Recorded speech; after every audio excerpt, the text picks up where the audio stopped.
Hello everyone. Welcome to this session on device and trusted execution environments. So we'll have 6 talks, 3 of which are online. And so there are 2 announcements I want to make. I've been asked to make. So one is that sit a bit in the center if you're on the edge. I know people sometimes have difficulty getting into the center seats, but I think we are very good in this way. Second is a bit personal. Have you ever give a presentation and that no one asked the question? It was terrible, right? So try these questions. Okay, so we'll start with Caboose, and we'll talk about the privacy security of second-hand devices. Good afternoon, everybody. Today I will be presenting our research on the security and privacy of second-hand storage devices from a user-centric point of view. I did this work with my colleague from the University of Lausanne, and I'm working in also at EPFL. So let's start. The second-hand electronic market is growing rapidly. The market is crucial for circular economy as it offers both affordability and environmental impact. And the market is also highly attractive to consumers, especially those who are caring about the environmental impact, and those who are looking to purchase goods at a lower cost. But the market also introduced significant privacy and security risks. For example, imagine you buy a used smart home device and the previous owner of the device still has remote access after they sell it. So this could lead to privacy violations and eventually severe consequences such as burglaries. The risk can be particularly severe if the product is equipped with storage devices. Like imagine a camera with a memory card or a hard drive you're selling or a laptop. So such devices may contain leftover data or remnant data which can cause serious security and privacy threats. Again, for example, intimate photos of the seller could end up in the hands of the buyers. Or some malicious sellers might leave malware on the device. Okay, the threat is actually real and serious. Some incidents have been already reported in the media, and it can be even more serious for organizations where a single storage device can contain data about millions of users, and it can cause harm on a large scale.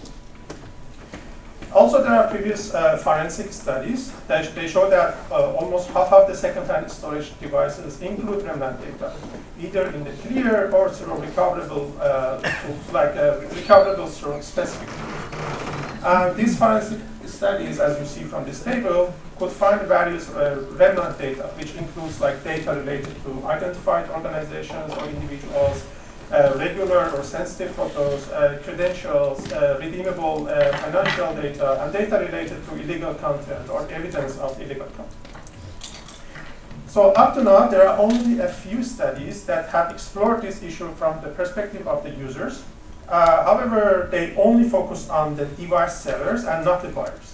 So in this work, we focus on buyers' perception and practices, as well as the awareness about the legal responsibilities regarding remnant data and devices. So for this, we conducted an online survey recruiting actual buyers of second-hand storage devices. Our questionnaire involved questions about experience with device and data, attitudes toward data, legal beliefs, and security knowledge. I will mention some of these questions later when I share the findings. For the recruitment of the respondents, we partnered with Ricardo. Ricardo is the most popular online classified ads platform for second-hand products in Switzerland. It has over 4 million members and around 2 million active ads. As for recruitment criteria, we focused on non-professional users who had purchased a used storage device in the past 1 year, and those who subscribed to Ricardo's newsletter. This was mainly to focus on lay users, not those who use the platform for their business. And we selected the past year incidents as they might have a vivid memory about the incident. We identified over 400 such unique buyers out of over 1,000 eligible transactions in Ricardo. We conducted them, and 46 buyers completed our survey.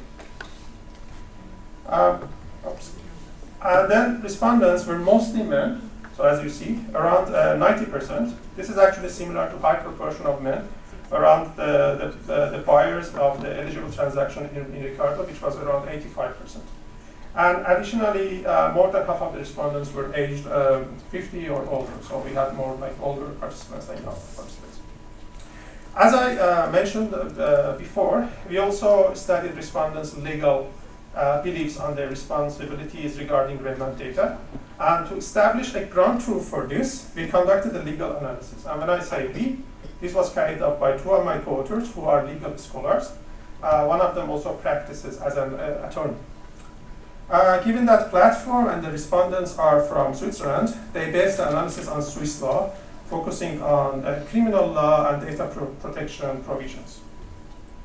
Okay, let's jump into the main findings. I will start with respondents' experience with regard to devices and data. So, we asked them to recall their experiences of buying the second-hand storage devices on Ricardo and whether they found any data after plugging the device they bought, and if so, what kind of data. Surprisingly, the majority reported not finding any data or not checking for it. So only one respondent reported finding data, which described it as typical files one would find even on new storage devices. So this indicates that also the privacy risk associated with second-hand storage devices are real, as demonstrated by many forensic work. They do not seem to materialize, at least in our setup. So this might be also due to measures taken by the respondents. For example, formatting or erasing the device was common with around 70% of the respondents doing it. However, we also found that 13% of the respondents actually scanned the device with antivirus software. So, we also investigated respondents' attitudes regarding data.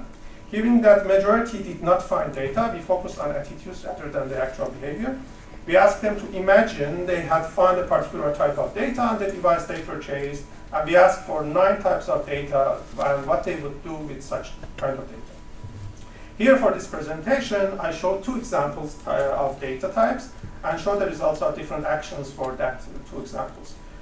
So like one example is credential or password. This is an example of not intrinsically illegal data.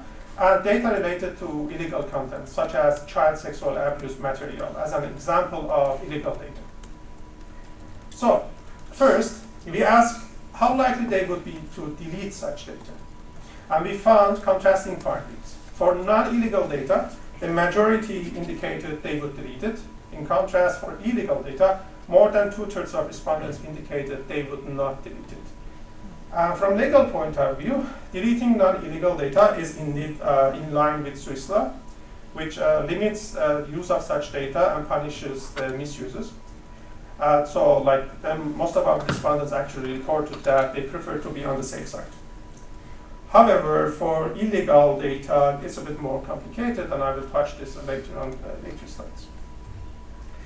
We also asked the respondents whether they would notify the seller, authorities, or the platform. So regarding notifying the sellers, for non-illegal data types, respondents mentioned they would likely inform the seller, but avoid doing so for illegal data types. On the other hand, for notifying the authorities, respondents are more likely to report data with illegal content and less likely to report legal content. When it comes to notifying the platform, the Ricardo, the majority would not notify them. However, if it's illegal content, then there's a high chance that they might be reporting it. Next, I will present the findings about the respondents' beliefs regarding their legal rights and obligations. So we showed the respondents several true-false statements, asking them to either agree or disagree on 7-point Likert scale. So first I start with some general perceptions questions. When we asked the respondents if they had the legal obligations to notify the seller, their responses varied widely, as you see. Almost half truly believe that they were not obliged to do so. Majority correctly believe that they do not have the right to use specialized software to gain access to data that has been encrypted or password encrypted by the seller. However, only around half of the respondents knew that using forensic techniques to access previously deleted data is illegal. So it seems that it's actually necessary to inform buyers that they are not allowed to use data recovery techniques. Next, we ask questions about specific data types. And for that, let's revisit respondents' belief about data with illegal content. So as you remember, most respondents said that they would not delete such data, and rather they would report it to the authorities. According to Swiss law, mere possession of such data is a criminal offense.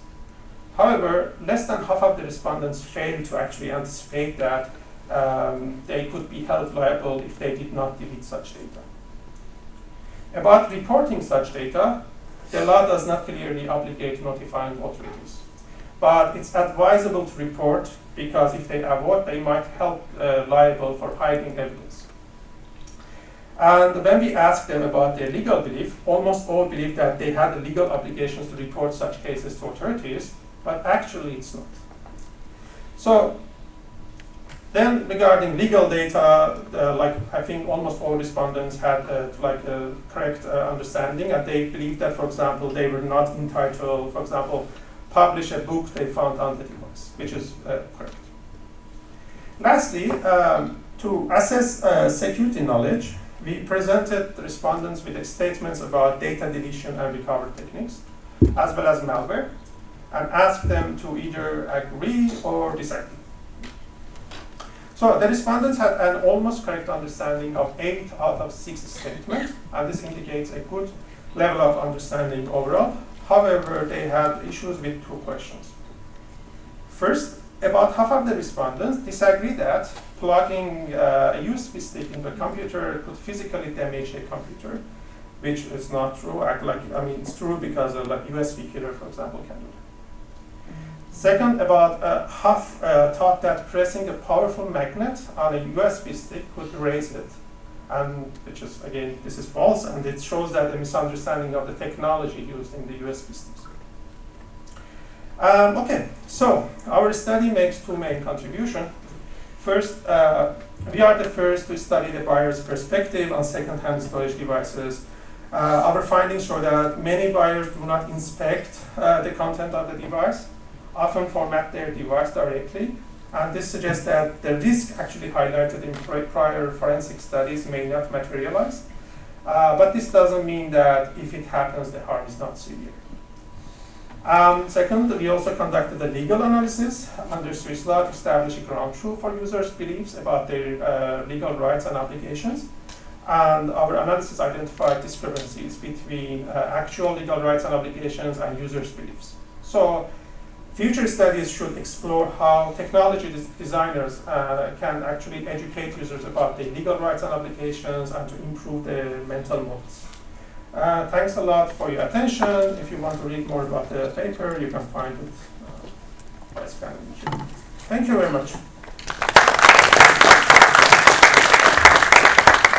Thanks so much, Louis. Are there questions? Thanks for being on time. So maybe while the audience is thinking, were there other studies, for example, from the different countries, different jurisdictions that allow you to compare the expectations? About jurisdictions, unfortunately not. There's nothing about legal analysis from other countries. Actually, we had a lot of statements about limitations and we should not generalize this, for example, to the US. It's more generalizable to the Europe because of we also consider GDPR, but still is mostly limited to the Swiss. And this is where we are, so we want to make a local impact, so we started from Switzerland. Yeah. Maybe a quick question. So I know that Switzerland like to have many different laws for many different pieces of land. So is it like federal, or have you observed differences in different regions of Switzerland? No, we didn't look for the regional, it's a federal. So this is completely applicable Yes, for the entire for all cantonal Switzerland. Cool. brilliant for a university in California. So the thing that surprised me with the study is most of the users were willing to keep their data even though it is illegal, even knowing that it is illegal. But you also mentioned that they were willing to report that information to the authorities. So did you find any reason for that sort of diametrically opposite views, that I'm willing to keep the illegal data but I'll also report it to the authorities? Seems sort of not correct. They don't seem to connect the dots. Exactly. And then the second question I have is, you could have done this analysis without actually asking the users. If you just buy 100 devices from the internet, you'll probably be able to see some of this illegal data and what kinds of illegal data they may be in them. Because a regular average user may not know how to even extract this information from the system. So have you ever considered such a study as well? Thank you. Thank you for the questions. About the first question, yes, this is very contradicting because they want to keep the data to report it, not to use it. We assume like this. We couldn't ask them further because it was a survey. If it was an interview, we could ask them that what's the reason that you want to keep.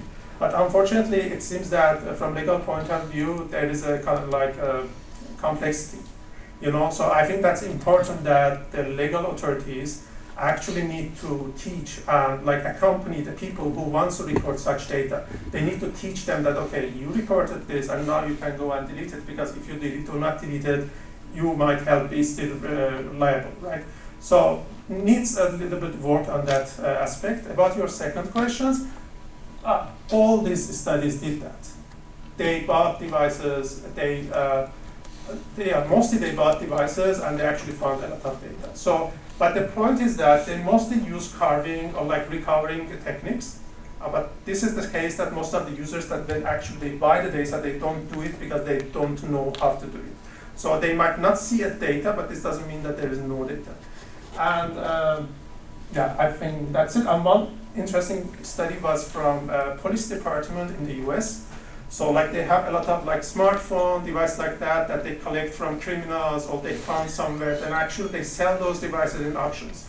So it was some IEEE paper that they like analyzed those papers and they found a lot of like variety of data. Is it okay to take the question offline? Yeah, in the interest of time. Thank you so much for this again. Thank you. So the second